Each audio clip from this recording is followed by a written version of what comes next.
The following podcast is a Dear Media production.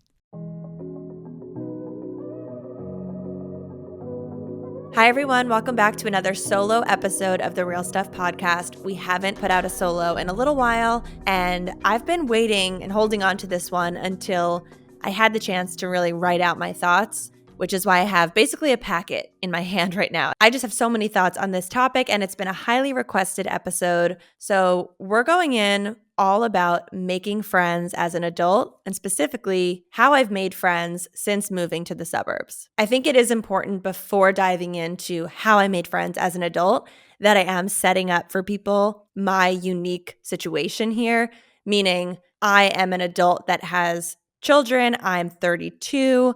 I moved to a suburban community with kids, with one kid and with another kid soon to be on the way, and knew that I was moving to a place where it would be primarily family oriented. I think this is a different situation than, say, maybe someone moving to a new city out of college as a single person, or even someone moving with a partner to a town if you don't have kids, because you just have to take this with a grain of salt, knowing that my situation is not yours. But I do think that the way I want to treat this episode is by being very hyper specific to my situation, because I almost find that when you're listening to something where someone is being very specific and sharing details about their personal life, if you are listening attentively, you can often draw the parallels to how that relates to you and your situation. And that's work for you to do on your own to pull out which parts of this apply and which parts are helpful. And the reason I have this packet of information here is because I wanted to cite exact ways that I've made friends. I didn't want to just come into you here and be like, here are my top tips. I wanted to actually go through the Rolodex of friends that I have made in this town since moving here 2 years ago and explain anonymously, without sharing anyone's names, exactly how I made specific friends. And not only how I first made the friends, like our first introductions, but how I've fostered those friendships and how they've turned into meaningful relationships. I was inspired to record this episode because I recently listened to a friendship episode of the Happiness Lab podcast. And if you guys don't listen to that, I highly recommend it. We can put it in the show notes for you. But it was sort of a deep dive on the types of friendships you have in your life and the different tiers that friends can fall into, like the different buckets you can categorize them in. And it just got me thinking about all of the new people that I have met in the past 2 years since moving here, and really how grateful I feel to have formed so many amazing new friendships. So as I said, this suburban community is filled with a lot of families. And obviously these are families of kids of all ages. So there are the people closer to my age who have preschool aged kids. There are the families of the elementary school kids, the middle school kids, the high school kids. And there are also families here whose kids have since gone to college, and now the parents are actually still living in those homes. And I actually think a lot of those homes are the homes that are being turned over to new families. That's actually the home we bought, was a family of 2 boys that have since gone off to college, and then the parents lived here for a couple years and sold the house to us. But a bunch of our neighbors and a bunch of the people in this town are now empty nesters. And so knowing that this town is filled with tons of families with kids of all ages, I know that there's no way for me to move here and to meet the entire neighborhood. It's a lot easier for me to be exposed to the people who happen to be in the same stage of life as me. And even within that bucket, it's hard to know everyone. When I moved here, I did feel on the relatively young side of things. I was 31 when I first got here. I'm now turning 33 this summer. And I only met one other person who was 31. Aside from that, I didn't meet any other moms who were younger than me at the time. And to be honest, most of the people who had children that were Milo's age were closer to the 35 to 37 range. Actually, a decent number of them, their child that was in Milo's grade was actually their youngest child. So some of those people are actually closer to 39 or even 40. And so being 31, I found I was on the younger end of things. But I think a lot of people who are in this situation will probably agree with me when I say that I think it's a lot less about the number of your age, and it's more so about the stage of life that you're in that allows you to connect with people. And so I've formed some amazing connections with people just because they have children around the same age and stage as me, even if they are 5, 6, even close to 10 years older than I am. A little bit of background on my experience with moving and making new friends before this. After high school, I went off to college, and in college, I was dead set on finding a group of friends that was going to be my ride or die friendship group from freshman year to senior year, and I did just that. I remember I came from a high school where there was just a lot of drama and friend losses and friendship breakups, and I didn't want any part of that in college.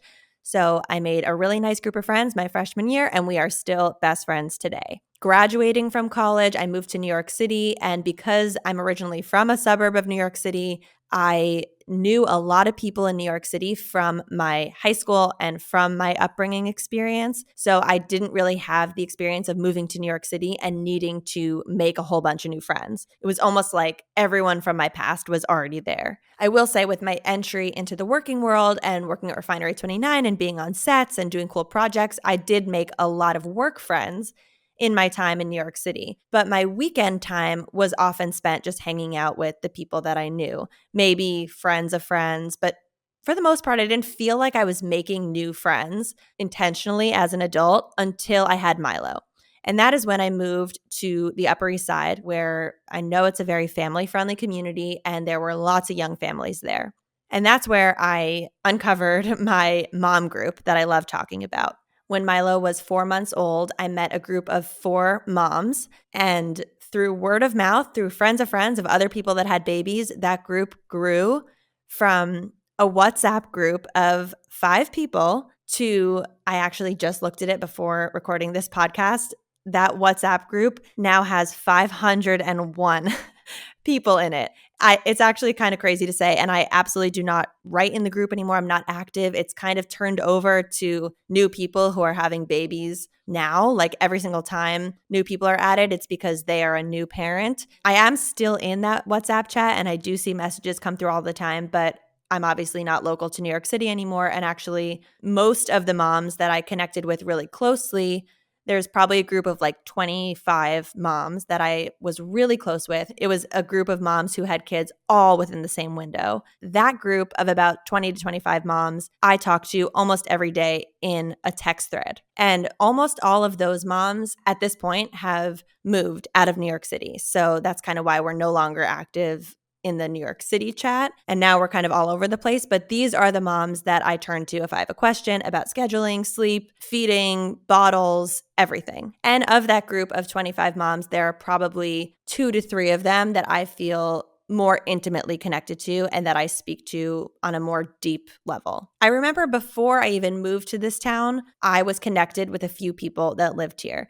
And the way I'm going to do this episode is I'm actually just going to go through a whole bunch of encounters, like actual real life examples of ways that I've made different friends here and share them. And then at the end, I'm going to pull together what my kind of takeaways are from this and what lessons I think can be helpful for people. Early on, when I first told my city mom group that I was moving here, one of the girls in that group wrote to me separately and said, "Oh, I have a friend who I went to theater camp with, and I'm not that close with her anymore, but I did see on Instagram that she and her husband and their son recently moved to that same town. Let me make an intro for you." And so this city mom friend introduced me to this girl. And before I even moved to the town, I was texting her and connecting with her. I actually remember coming to visit our house a couple of times when it was under construction. And there was one of the times that I came to the town to visit that I invited her to drive by and stop over, and we met in person. Something that was super sweet was that this was around the summertime. We hadn't moved in yet. We didn't move in until August.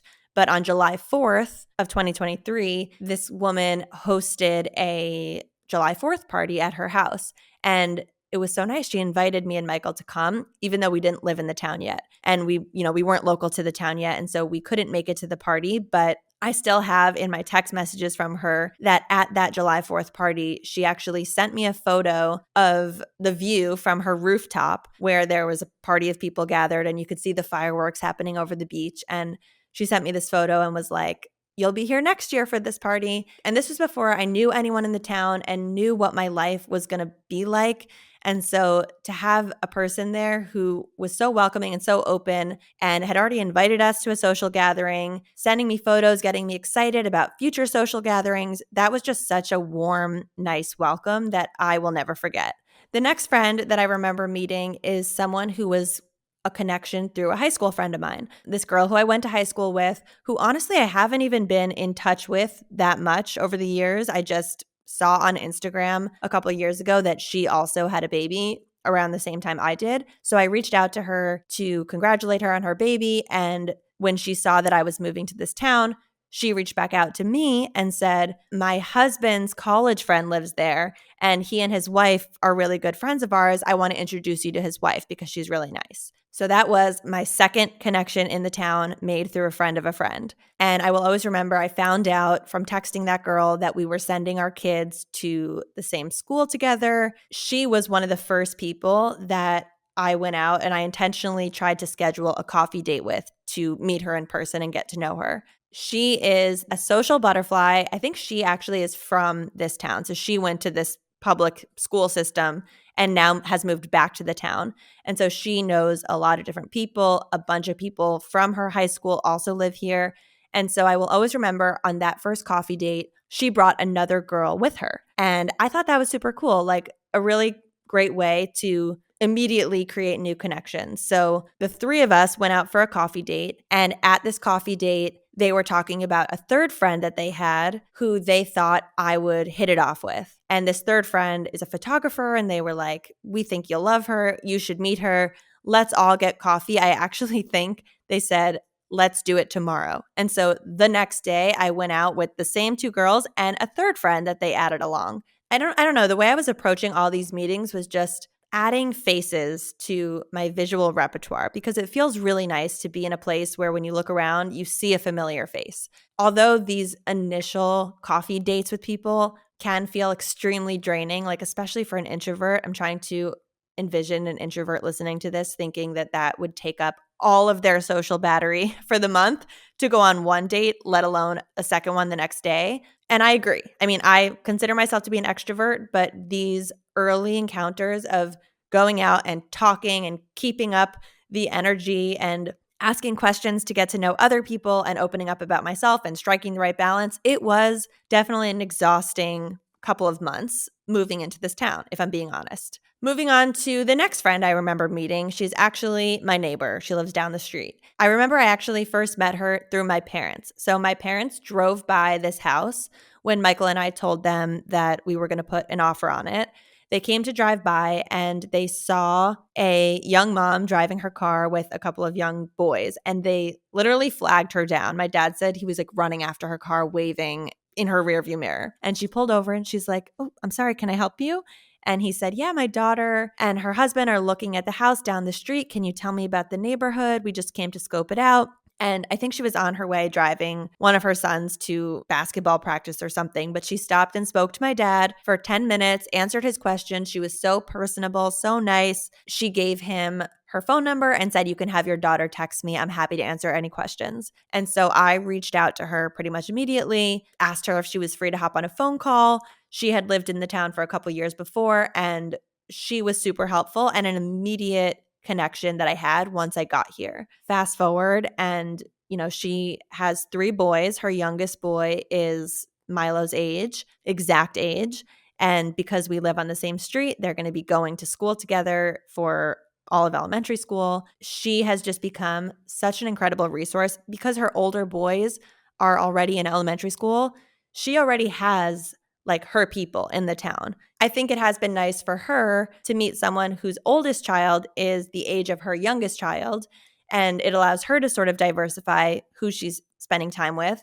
And it's just been the absolute cutest because that family has become really close with our family. Her two older boys are so sweet with Milo and now Coco.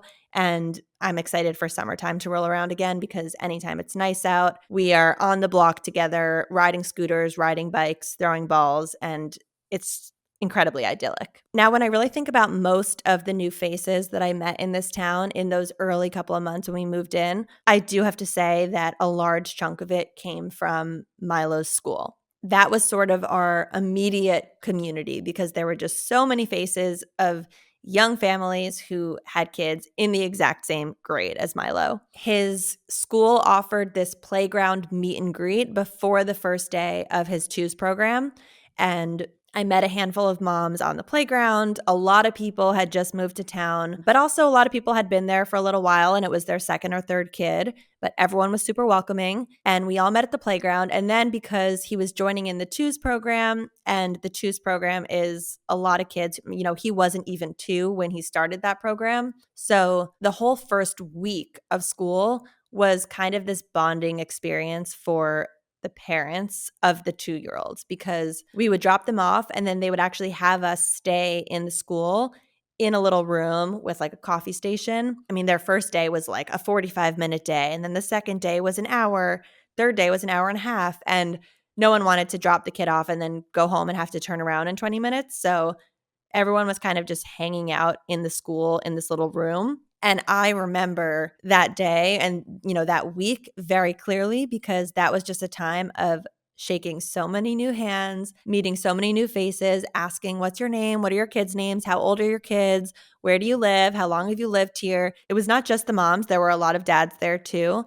And it was just a moment of starting to recognize a lot of faces. And even by day 2 or day 3, it was like familiar faces. It started to feel more comfortable. In that week, I remember a couple of important things happened. So number 1 was that somebody invited me into the WhatsApp group for people in the town that had babies. And I actually didn't have a baby at that time. So I had a toddler who was going to school, and I wasn't even pregnant with Coco yet. But they said, let me invite you into this group because you probably will have a baby in the future, and this will be a good group for you to be in. And then someone else invited me into a WhatsApp group in the town for people who play tennis. And I'll get into the tennis group after because I have a lot to say about tennis and hobbies. When we first got to the school for Milo's first year in the Choose program, I remember feeling this clear delineation of, okay, these are the moms of the kids that are in his class, and then these are other moms that have kids in other classes. Luckily, my neighbor and I, who I just mentioned, were able to request each other so that our kids would be in the same class, and we thought that'd be really nice for them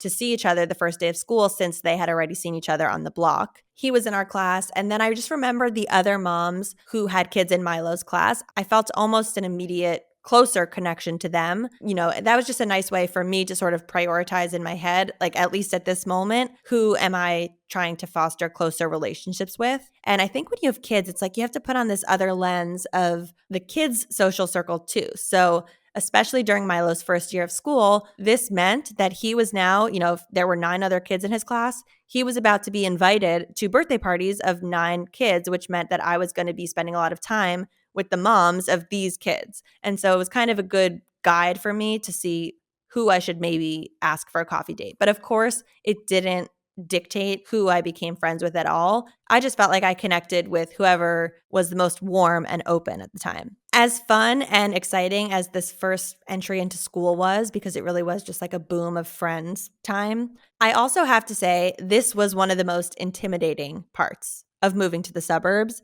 And especially the moms I was talking about where this was their second or third kid and they already had their friends and they're not new to the school. It was sort of a moment of, I'm the new person here. Like, I just moved here. I have to almost prove myself to be friends with people who are already all friends with each other. But that leads me into kind of the wider mindset that I had when it came to making friends before I moved to this town, because I think this was an incredibly healthy mindset. In hindsight, I'm very proud of myself for having this mindset, and I think it was helpful during this intimidating time period.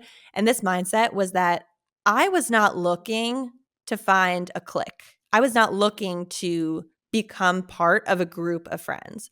I had that in high school and it was very dramatic. I had that in college. As I said, I sought that out in college and it was very stable and great and positive, and I'm still friends with those people today, and that's all good and well. But I just came to the conclusion for myself that I am not looking for a group of friends in my adult life. I find that I have enough people in my life already that I consider to be my closest best friends, people from either my childhood or my college experience or my New York City days. I feel really good on those deep, intimate friendships.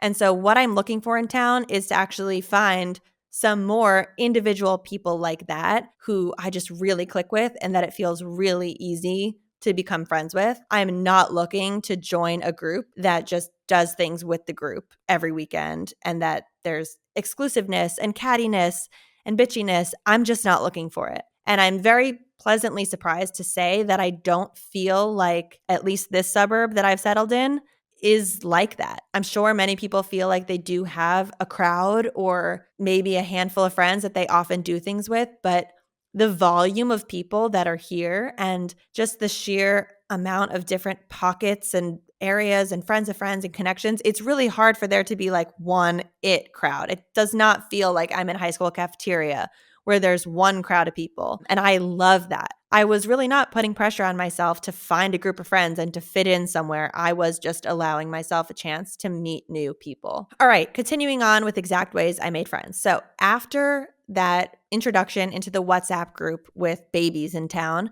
I decided to write in the group, which was really scary because there were over 100 members. I had never seen someone write in it just with an introduction. Everyone who was writing was like asking a question or sharing a resource. And I popped in and I just wrote, "Hi, everyone. I'm new to town. My name is Lucie. My son's name is Milo. He turns 2 in November. And, we just moved here from New York City." And I just sort of put it out there. A couple people gave it a thumbs up. I don't know. I don't even know who responded. Maybe some people said welcome. I wasn't thinking too much about it. I just wrote it. And I got a private WhatsApp message from someone in the group who wrote back to me directly and said, "Hi, I just saw your message. We have kids right around the same age. Do you work? Because I have a job. I'm an entrepreneur and it would be nice to meet other working moms." I said, "Yes, I also work for myself and I would love to get coffee." And so we did. Before I move on here, I'm telling a lot of first encounter stories. Like I told the July 4th party girl story, and I'm telling this story of this girl who messaged me on WhatsApp.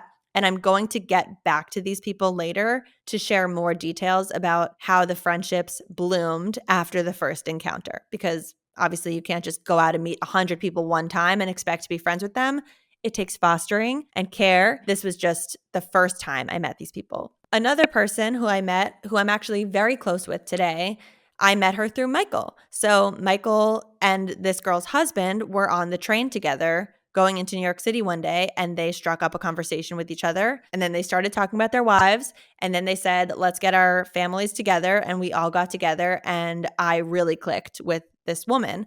She is actually now a mom of a girl who is in Milo's threes class that he's in this year. And she also had her second baby 1 month before I had Coco. So we are really in the exact same stage of life. I keep branching off in different directions as I talk about these people, but each story is reminding me of something. With this particular story of this family who Michael met the husband on the train, something I love about living in the suburbs is that, at least in this particular suburb I live in, there are 4 to 5 neighboring towns where a lot of those other towns use my town's resources for things. And with that, a lot of them send their kids to schools in our town. So this mom actually does not even live in my town proper. She lives in a neighboring town, which all these towns are like 10 to 15-minute drive. Everything's really close. And she sends her daughter to Milo's school, even though she's not in this town. And I guess the only way that that's going to come into play is that these other moms that I know who aren't technically part of my exact town, their children aren't going to be in the same public school system as mine once people start going to elementary, middle, and high. But for now, they live really close and their kids are in the same preschool program as mine. Another girl who I've become extremely close to in the town is a girl who went to my high school with me and was in my grade in high school, but was not really a close friend of mine at all in high school. We were just in peripheral friend groups. We always knew each other. We were always cordial and always friendly to each other, but we just were never really friends on our own in high school. But since she's moved here, right now she's the only other girl from my high school, from my grade, that lives here. And so we just have this immediate connection, and we have now hung out many, many, many times. Coco and her daughter, who's her first daughter, are in music class together, and we go for walks together. And that's just an interesting connection because it's kind of like bringing a childhood companion, turning a childhood companion into an adult friend because you happen to live close by. And it just shows you how many people from your past that you probably could be close with if you lived close to them as an adult. I did say I would go back to tennis. So tennis, for some reason, is really big in this suburb that I live in. And I'm grateful and lucky that I played tennis before. I always did it kind of just casually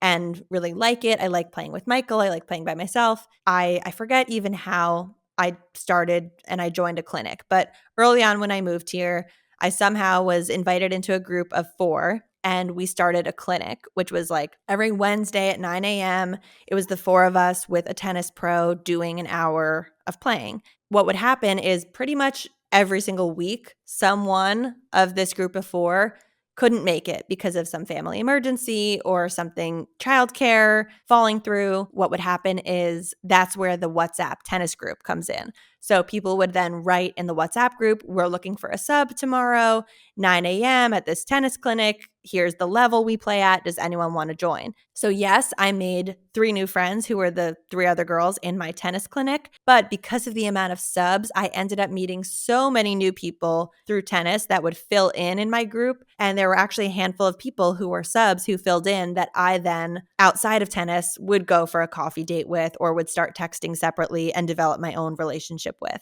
Another friend I remember making, I was once sitting at a coffee shop with Milo having an acai bowl, and a girl came over to me and she was like, I follow you on Instagram. I live in the neighboring town and I have a daughter too who's around the age of Milo. We started talking about tennis and it turned out that her older brother happened to be the coach of my tennis clinic. Her husband was there too. And I was like, we should either play tennis together or we should at least go out on a double date together and maybe even bring the kids. And I think we actually ended up going out for dinner with, the 4 of us adults and our 2 kids at the time. Okay, I could honestly go on. If I thought longer and harder, I could go on for hours sharing my first encounter stories and telling you how I met every single person that I've met in this town.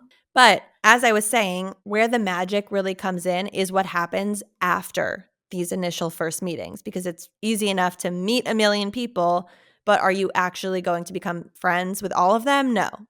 Of all these people that I've mentioned, there are a few of them that I feel like I've become close to, and the others I've remained acquainted with and still talk to occasionally. But now I just want to go into some of these people that I've now told you about and explain how our friendship went to the next level. Okay, so going back to the first girl that I met, the one with the July 4th party, she's going to be listening to this episode knowing I'm talking about her. I remember she immediately expressed interest in trying new things, and I had somehow discovered on Instagram that there's this sound bath class that we could go to in town, and I asked her if she wanted to try it with me, and she was so interested.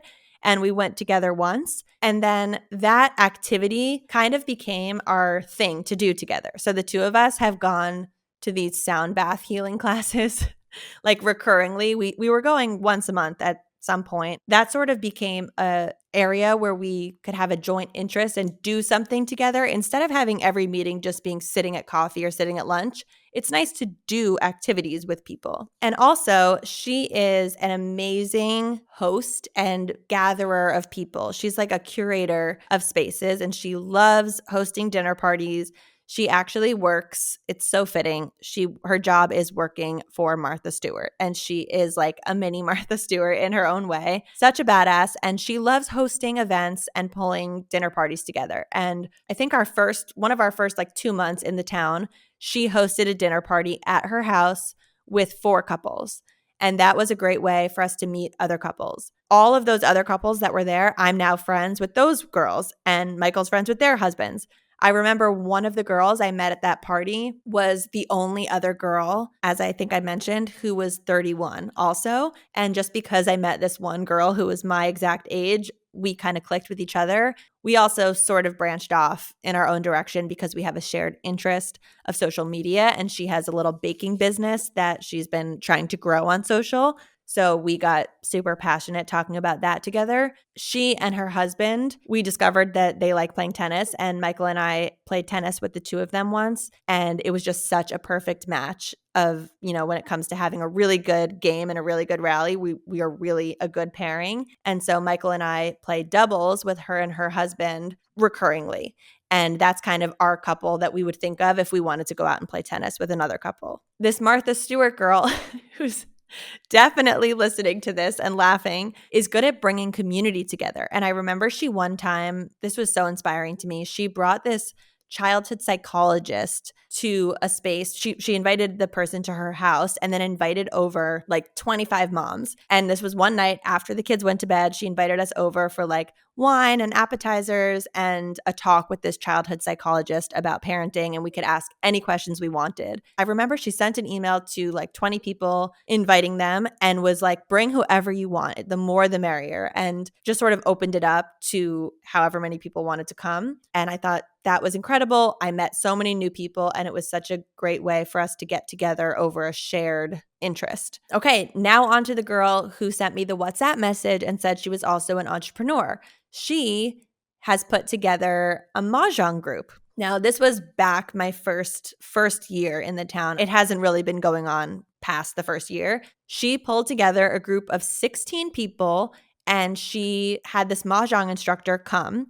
And basically, we would go to her house also after hours once kids were asleep, and we would set up at these tables with 4 groups of 4, and the instructor would float around and sort of tell us how to play, and we all got to learn a new skill and play mahjong. That was a really funny moment for me of like, am I a suburban grandma already? Like, I just moved here and I'm playing mahjong. But it was such a delightful way to meet a whole bunch of women. She also does stuff like she hosted a random flower arranging class at her house. This year, Milo, being in his new class in the 3s, when he was assigned the class, the moms in this group, I think, particularly bonded. And so now Milo's in a class, call it 12 kids. And this group of 12 moms, we have a text thread together, and we actually talk to each other every day. And I have been so overjoyed by the relationship I formed with these moms that are in his class this year. We actually had this really fun party that someone hosted where it was called a favorite things party. And everyone showed up to the party with 3 of their favorite things. So like 3 of the same thing. So I actually brought 3 packs of those Element electrolyte powders because I use them every day. But people brought like 3 of their favorite eye masks or 3 of their favorite scrunchie, whatever. There was a price limit. I think it was like $25 a gift. And everyone showed up with their gifts, and then we put everyone's name in a hat, and everyone got to pull out 3 names and give your favorite thing gift to 3 separate people. And then once everyone got gifts, there was some sort of a round where you could poach people's gifts and steal. It was like a little white elephant, but a little bit not. And it was just so fun. Everyone got to walk home learning things about people. It gave you a time to stand up and talk and share why this is your favorite thing, which teaches people about you. I don't know. I just thought it was so cute, and I love the moms in Milo's class. And then a few of us decided we wanted to start a little book club because we liked the idea of reading more. And we did the book club in a cute way where each of us brought another friend from another part of the town that no one knew. So it was like bringing together this new group of people, and the book club actually turned into people didn't really want to read the same book. Instead, we just wanted to talk about culture and things that were happening, or like our favorite TV shows. So now we call it Culture Club. So all these different avenues and ways that these initial friendships have been cultivated and turned into recurring dates and recurring events. I could go on like this because it has been 2 years at this point of me meeting new faces and fostering these connections. And I have to say, when I sit back and explain it like this, it does come out a little bit like all I'm doing all day is socializing. But that's really not how it has been or how it's felt. I will say in the very, very, very beginning, so I'm going to call that like my first 3 months in this town, I was in go, go, go mode when it came to making friends. And I was saying yes to a lot of things, and I was pushing myself past my own social battery limits, was just feeling a drive and a passion to get out there and meet people.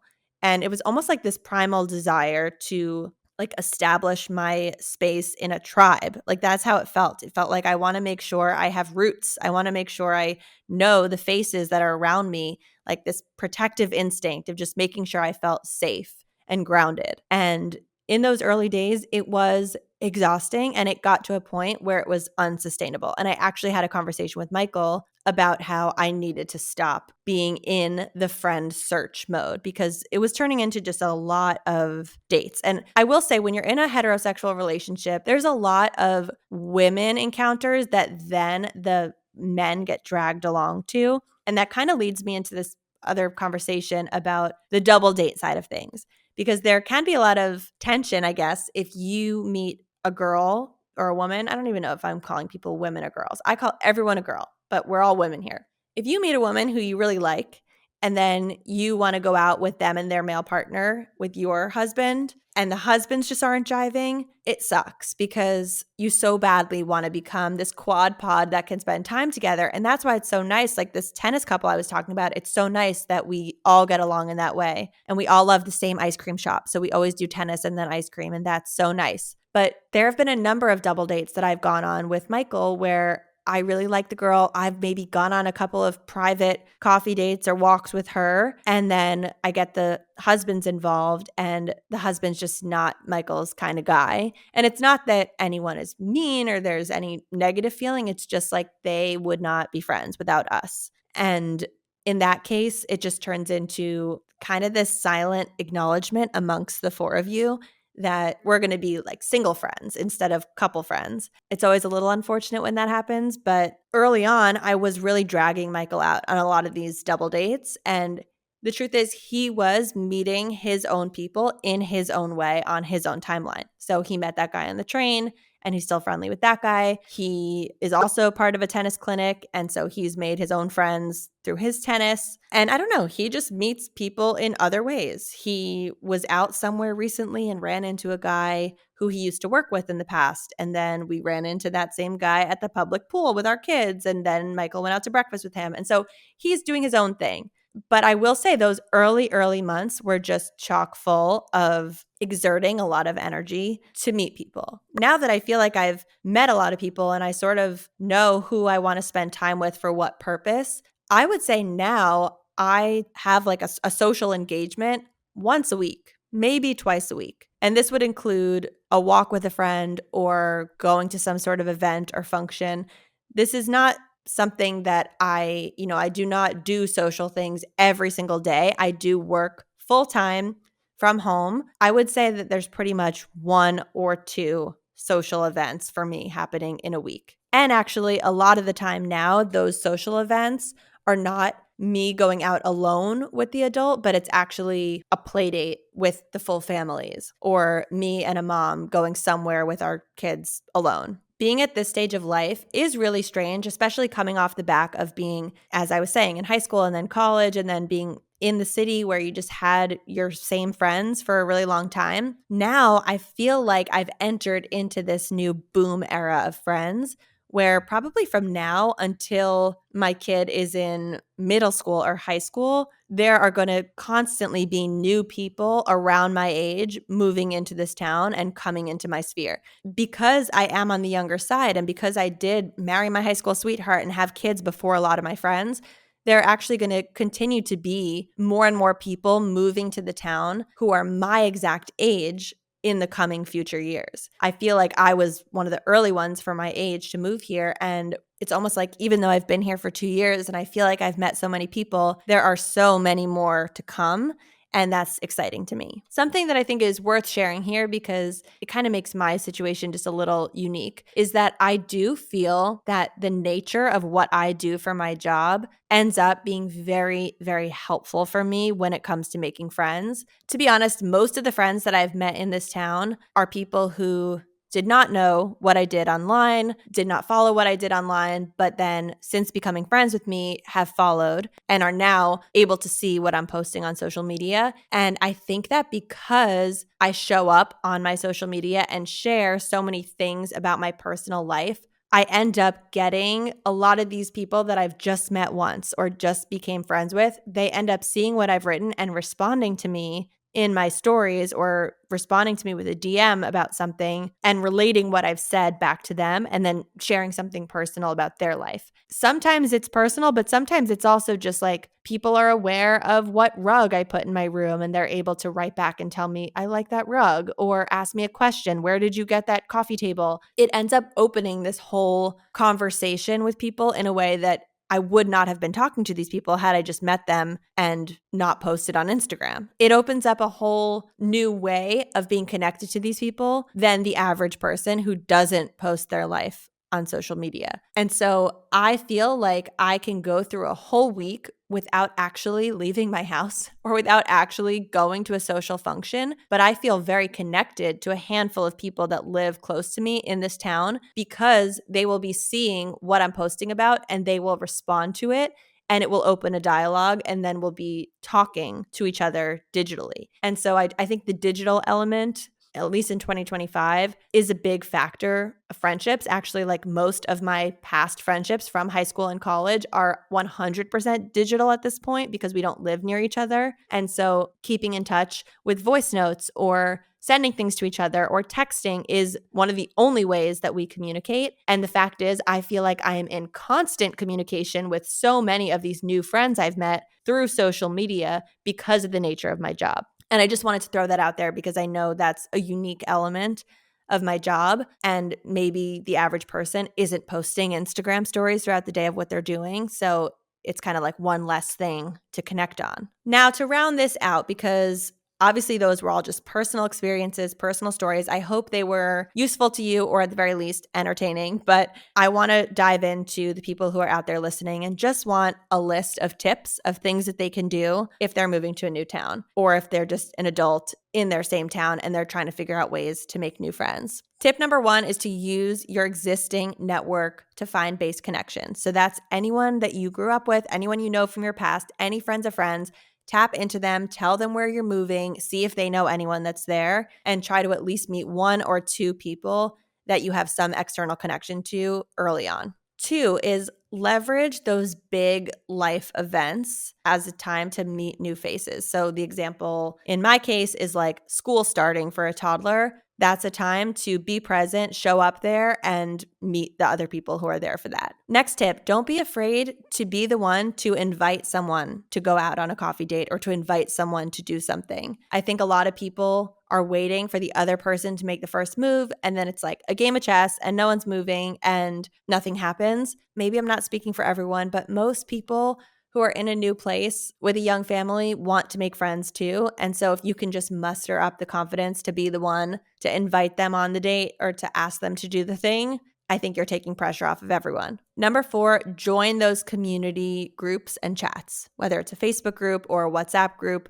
Always ask around if you're talking to someone, like, is there a WhatsApp group for this? Are you guys in any sort of groups? Join them. Even if you're not active, it's a great way to just start to get to know faces and names. You probably will meet people through them. Number 5, say yes to as many things as you can at first. This cannot go on forever. You can't say yes to everything forever, but whether it's 2 weeks or 2 months or however long you're going to give yourself, be a yes person and get out there and go do things and try to increase your social battery. Next is to play the part of the connector. I was really inspired by that first person I talked about who invited someone else to the coffee and then said, I think you'll like this other person. Let me add her in. I thought that was such a great personality trait to have. And it's something that I have adopted and tried to do over my time of meeting new people. I'm constantly saying, oh, do you know this person? She lives on the other side of town and she sends her kids here and you guys should totally meet because you have this in common. I think a lot of people don't do that with other people because they almost have this fear of, well, I don't want to introduce those 2 people to each other because then I'm going to be cut out of it and they're going to go off and do their own thing. Having the abundance mindset of we can all be friends with each other, it's actually just great to be the person to loop others in. The more the merrier. That's my life motto. Next is to pick up hobbies. I cannot accentuate how much tennis has expanded my social circle in this town. Actually, just the other night, because we played tennis and because people in our circles know that Michael and I like playing tennis as a couple, we were invited to join a tennis competition, a point play competition with, I think, 24 other people in the town. We all went at 7 p.m. We had Michael's parents here to put the kids to bed. And we all went to this tennis center and played a whole tournament. And it was so fun. It was like the most intense tennis I've played in a really long time. And that was all because both of us have picked up this hobby and expressed interest in it in front of other people. And my last tip is don't chase the clique. We are not in high school anymore. And I'm telling you, unless your town is like 100 people and you live in a small town, and in that case, I'm sure there's a clique. But pretty much wherever you live, especially if it's like a big city or a suburb of a big city, there's not one popular group of people. That's just not how it works. There are so many people in so many walks of life. And here, I genuinely feel it's so cool that I feel like there's a pocket of people over here that I think are so cool and so interesting. And then there's a pocket of people over there that I think are so cool and interesting too. But those people don't even know each other. And that's just amazing that there can be so many interesting people going about their lives. It just keeps reminding me of how many more people there are out there that I could probably meet and what an abundance of friendship opportunities are just waiting. So that's it for today's solo episode on my exact experience with making friends in the suburbs. I hope it was relatable to you and answered your questions, but also just gave you general inspiration. Please comment down below on the YouTube video if there are any other topics like this that you would like me to do a solo episode on. I love squeezing in a good solo every now and again. Otherwise, I'm just really loving the direction that this podcast is going in. And you might notice if you're watching on YouTube that I'm currently sitting in my bedroom in this little cozy corner. And we are experimenting with this new frame for some recordings because I do feel it's a little bit cozier and more natural of an environment than my studio. Thank you so much for tuning back into the show. If you like this episode, please consider leaving us a 5-star rating or review on Apple or Spotify, a comment on YouTube, a thumbs up on YouTube, or just a share on Instagram stories. Thank you so much, and we will see you next week on the Real Stuff Podcast. Thank you so much for tuning in to the Real Stuff Podcast. If you're liking the show, please head over to Apple or Spotify and leave the show a written review. If you're watching on YouTube, drop a comment down below and join in the conversation. And if you're feeling called to be a guest on the show, visit luciefink.com/apply and tell us your story. Thank you so much for sharing your time and your attention with us, and we will see you next time on the Real Stuff Podcast. Please note that this episode may contain paid endorsements and advertisements for products and services. Individuals on the show may have a direct or indirect financial interest in products or services referred to in this episode.